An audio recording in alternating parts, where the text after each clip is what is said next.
Look, the American moment is unique in history. The United States for the last 20 years has been the dominant economic power. Yes. Its military was larger than the next 20 countries put together. Now all that is changing.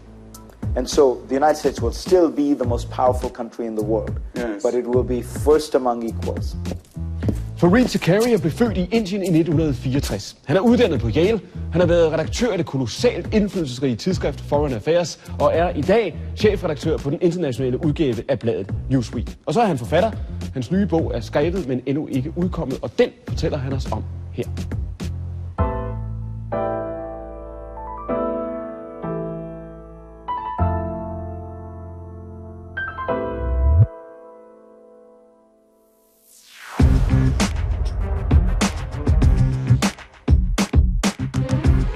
New book coming out next year. What's it about?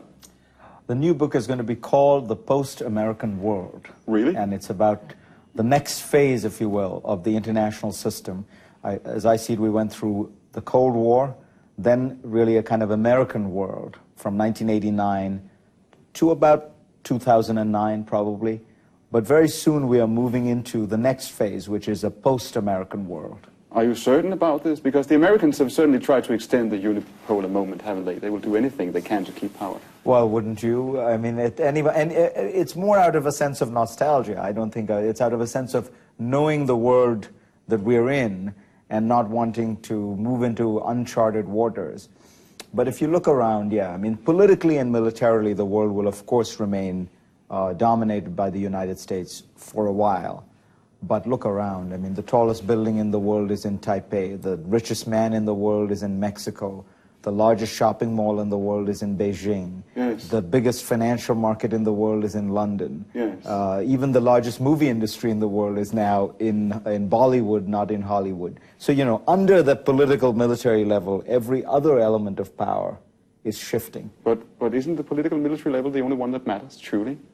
No, I would say it's the other way around. In a sense, all these other forces, economic, technological, financial, are what give you the political and military power.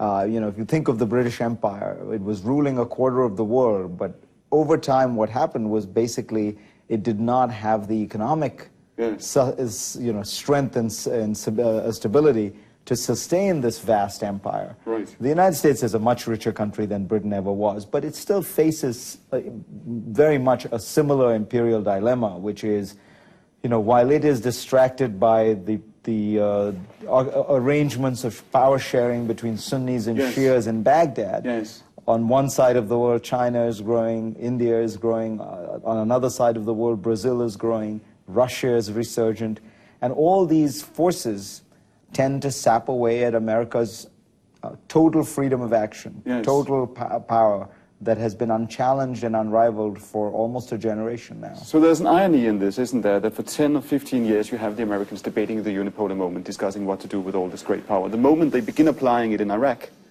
it seems to completely fall to pieces. It's a very interesting point.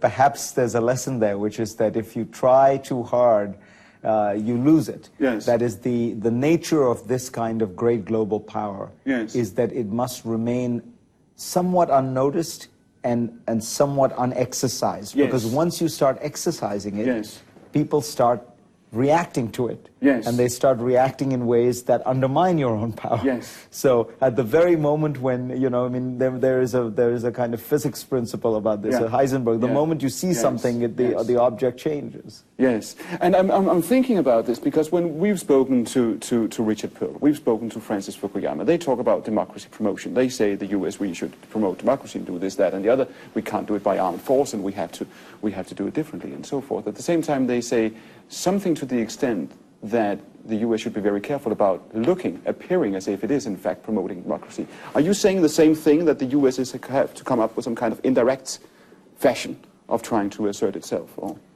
Look, I think that the United States is inevitably always going to be interested in spreading its ideas around the world. It's done it from the beginning in various ways.